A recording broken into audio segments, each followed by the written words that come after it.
Hoy vamos a hablar de la pubalgia, la gran conocida de los deportistas y sobre todo de vosotros los futbolistas. ¿Pero qué es una pubalgia? ¿Cómo sé si padezco de pubalgia? Esto y otras preguntas son las que te voy a contestar, pero lo haremos después de la intro. Comenzamos.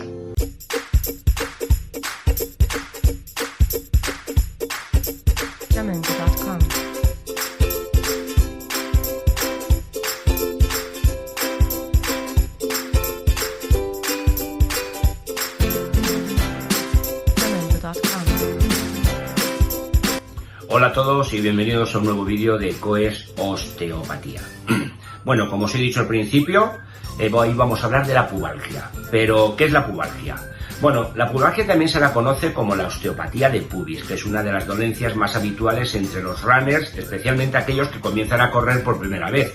Pero vamos a estudiarla desde el punto de vista del futbolista, ¿vale? Bueno, la zona de pubis se extiende entre el estómago y los muslos de ambas piernas, y de ella parten 5 músculos conocidos como aductores, que son el pectíneo, glacilis, aductor mayor, aductor largo y aductor corto, cuya misión es hacer que las piernas puedan llevar a cabo su rango de movimientos. Los pacientes afectados son casi exclusivamente varones y sobre todo jugadores y deportistas de equipos de fútbol o de rugby frecuentemente. De hecho, hasta el 50% de los futbolistas profesionales han sufrido algún episodio de pubalgia leve o moderada. La peor cara de esta patología es que la media suele superar los 5 meses de dolor y además tiene tendencia a repetirse en los pacientes afectos sobre un 30%. El síntoma principal es el dolor en la zona inguinal. Aparece durante el deporte, pero sobre todo empeora mucho y muy rápido después de realizarlo. Debido a lo complejo de la anatomía en el pubis, el dolor puede ser bilateral o afectar solo un lado o extenderse bien por el muslo y hacia el vientre bajo. El dolor aparece sobre todo en la contracción excéntrica de los aductores, como es cambiar de dirección en velocidad, al parar en seco, el golpear, recibir un balón. Lo habitual es que sin tratamiento se prolongue durante meses o temporadas y suele volver después de periodos de descanso. La causa de la pubalgia en la mayor parte de los casos no se encuentra en el pubis, sino en las estructuras adyacentes de la musculatura del abdomen y de las piernas. Se produce un desequilibrio muscular entre los músculos aductores, especialmente entrenados y fuertes, y los muslos abdominales, frecuentemente más débiles y poco entrenados. Todo esto genera una inestabilidad pélvica y una inflamación a nivel de la inserción muscular. En función de la estructura más afectada, puesto que suele ser una combinación de todas en distintos grados, los traumatólogos en general distinguen 4 causas o formas de pubalgia. La afectación de la sínfisis, que es un 10% de los casos, articulación cartilaginosa reforzada por los ligamentos en condiciones normales que no se mueve. La afectación en aductores, que es un 70% de los casos, que el aductor largo es el músculo afectado. Esta forma realmente es una entesitis. Afectación de abdominales, que la lesión muscular repetitiva en la inserción de los rectos anteriores del pubis provoca un dolor, y el canal inguinal, que suele ser un 15% de los casos, que en estos pacientes se suele encontrar una dilatación del conducto inguinal por defecto de los músculos abdominales oblicuos. Además de los factores extrínsecos, el fútbol, el hockey, etc., existen algunos intrínsecos o internos de cada deportista, como pueden ser las alteraciones posturales, la desigualdad de la longitud de los miembros inferiores, anomalías de la columna lumbosacra, o musculares, que es una hipertrofia, que es un acortamiento del déficit de aductores o de deficiencia de abdominales. El mecanismo de lesión lo podemos asemejar a un calambre, el cual de forma repetitiva, imaginaros un alambre y lo doblamos 100 veces, pues termina perdiendo sus características de fuerza. Algunos de los factores musculoesqueléticos son la debilidad de los abdominales o paravertebrales, la diferencia de altura de los miembros inferiores, que es la dismetría, marcado varo o arqueamiento de las piernas en paréntesis y en la rodilla o el pie, y otros factores que pueden causar esta enfermedad son la rigidez de los músculos estabilizadores de la rodilla, es decir, los isquiotibiales, el desequilibrio entre los músculos abdominales, están más debilitados, y los aductores de la cadera, que están fuertes pero acortados, y el desequilibrio entre los músculos aductores y aductores de la cadera. Tenemos otro desequilibrio que es entre los músculos flexores y extensores del tronco. Bueno, ¿cuáles son los principales síntomas de la pubalgia? El dolor, como os he dicho antes, se localiza en la zona de la ingle. Los movimientos más habituales con los que surge el dolor son los movimientos de la cadera en abducción, con la apertura de los muslos, al pasar el balón con la parte interna del pie, al apretar las rodillas. En la primera fase de la osteopatía de pubis se sufren molestias, dolor intermitente. En las últimas etapas del dolor ya puede ser bastante más insoportable. El diagnóstico de la pubalgia se realiza mediante la historia clínica y la exploración. En ocasiones se puede solicitar una ecografía, ya que esta prueba muestra el tendón de los músculos aductores y pone de relieve la inflamación del tendón. Además puede determinar si existe o no degeneración de algunos tendones. Para casos más crónicos o de larga evolución, en ocasiones es necesario valorar con una resonancia para descartar lesiones óseas del pubis. En el caso de la ingle, justo antes de tratar el área de dolor puede dar un alivio temporal, pero si no se elimina la causa de la enfermedad, que es probable, casi seguro que vuelva. En estos últimos años se está tratando las lesiones de la pubalgia de evolución mayor de 2 a 3 meses mediante proloterapia, evitando así una intervención quirúrgica. La proloterapia, ¿qué es? ¿Qué es la proloterapia? La proloterapia es un tratamiento basado en inyecciones que fortalecen los ligamentos y los tendones. ¿Por qué esto es importante? Porque los tendones y ligamentos débiles causan dolor. Pero, ¿cómo funciona la proloterapia? Es una inyección de dextrosa en el área de inserción de los tendones y ligamentos. Este tipo de azúcar hipertónica altera el delicado equilibrio dentro de las células. Las mismas liberan fragmentos celulares, proteínas y fragmentos membranosos. Esto es como presionar el botón de ayuda, lo cual atraerá las diferentes células responsables de la reparación de tejidos. Estas incluyen los granulocitos, monocitos, macrófagos y fibroblastos. ¿Por qué necesitamos estas células? Vamos a echarle un vistazo al proceso de curación. Como se puede ver aquí, luego de una lesión hay una filtración capilar, lo cual produce edema. Esto es seguido de rubor, tumor, calor y dolor, los signos de inflamación. Y esto produce un aumento del flujo sanguíneo necesario para la curación. El problema es que los ligamentos y los tendones tienen pobre suministro de sangre. Otro problema es cómo la inflamación es interpretada por la mayoría de las personas, incluyendo médicos. Veamos este ejemplo. Usted está corriendo, se tuerce el tobillo. ¿Qué pasa después? Su tobillo se inflama. Correcto, esto es la inflamación.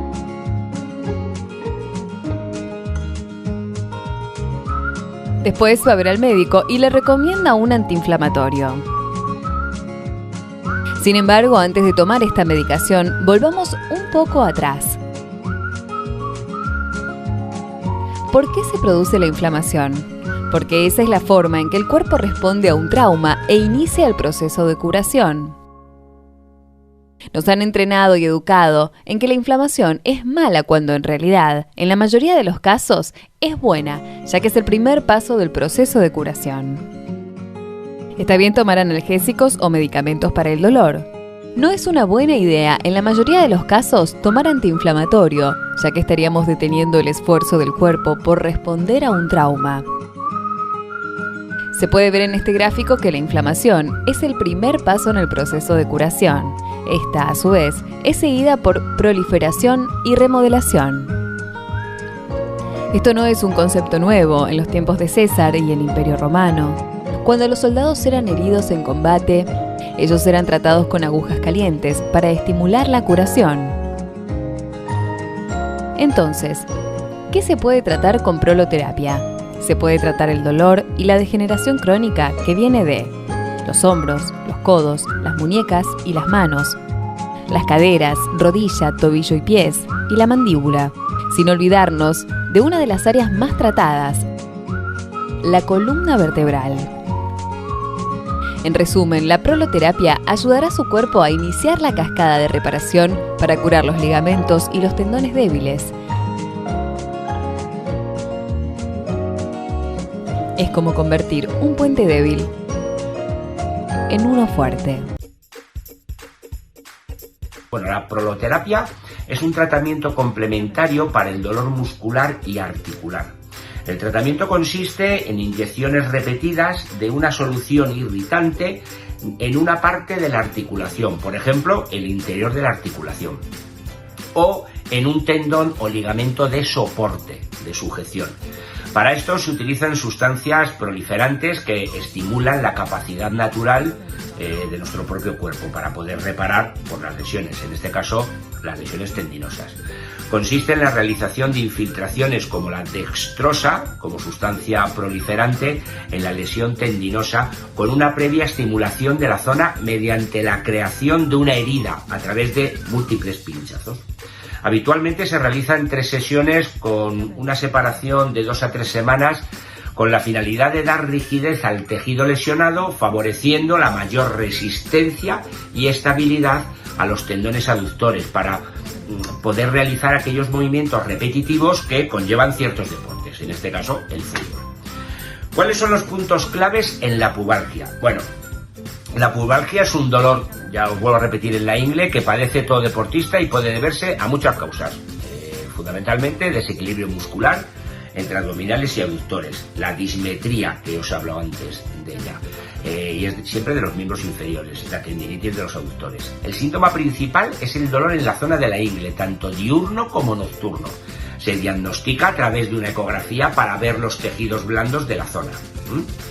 El tratamiento, consiste principalmente en solucionar la causa que provoca la pubalgia para que no provoque dolor ni inflamación.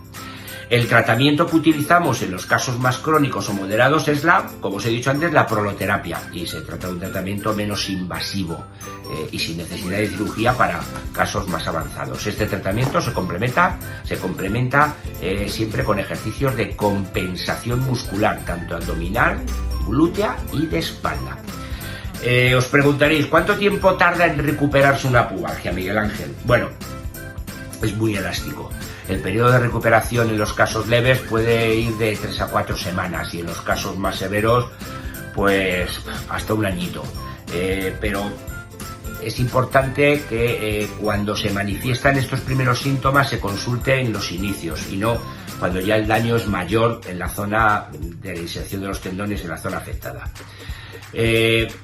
Me duele al dormir, Miguel Ángel, ¿cómo puedo dormir? Bueno, pues a la hora de dormir se debe de descansar sobre uno de los lados y a ser posible con una almohada entre las piernas. Es importante también que cuando vayas a subir las escaleras lo hagas despacio y poniendo siempre en primer lugar la pierna que no duele. Acordaros, los buenos para arriba, los malos para abajo. Pierna que no duele para arriba, pierna que duele para abajo. Los principios básicos de la rehabilitación, bueno, pues son el tratamiento del dolor y la inflamación, el reposo, el ultrasonido, magnetoterapia, electroanalgesia, iontoforesis, crioterapia, masoterapia, digitopresión, movilidad articular, movimientos pendulares de los miembros inferiores y del tronco, movimientos circulares y ovales en horarios y antihorarios de miembros inferiores y del tronco, la elongación de las lumbares, de los abdominales, los flexores de la cadera, los isquiotibiales y aductores cortos y los largos. La elongación muscular, pues de las lumbares, flexores de la cadera, aductor corto y largo, isquiotibial, abdominal. Fortalecimiento progresivo, pues de abdominales, de aductores, de isquiotibiales espinales. En definitiva, la reeducación. Y es lo que hay. Bueno, pues hasta aquí el tema de hoy sobre la pubalgia. Yo sé que no es un tema muy fácil de entender, pero como os dije en vídeos anteriores, son patologías que nosotros los profesionales sabemos tanto entender como tratar. Y no es sencillo explicarlo en pocas palabras y sencillos pasos.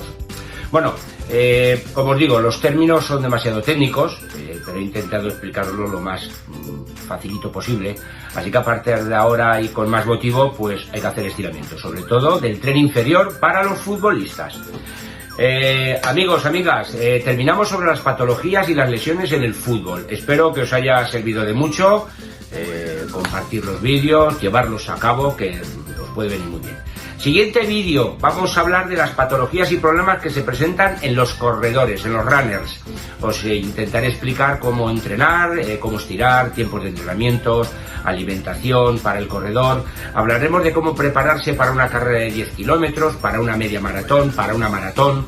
Qué diferencia hay entre las zapatillas de los corredores, para que los que estáis corriendo pues sepáis qué podéis usar o no, y sobre la marcha iremos improvisando. Así que ya sabéis, nos ponemos la ropa de runners, cogemos carretera y manta y tiramos hacia el norte o el sur, es igual. Bueno, recordad suscribiros, pasar esto a vuestros amigos y contactos, y lo más importante, recordar las 3 I's: importante, interesante e instructivo. Hasta el próximo vídeo. Saludos de COES Osteopatía.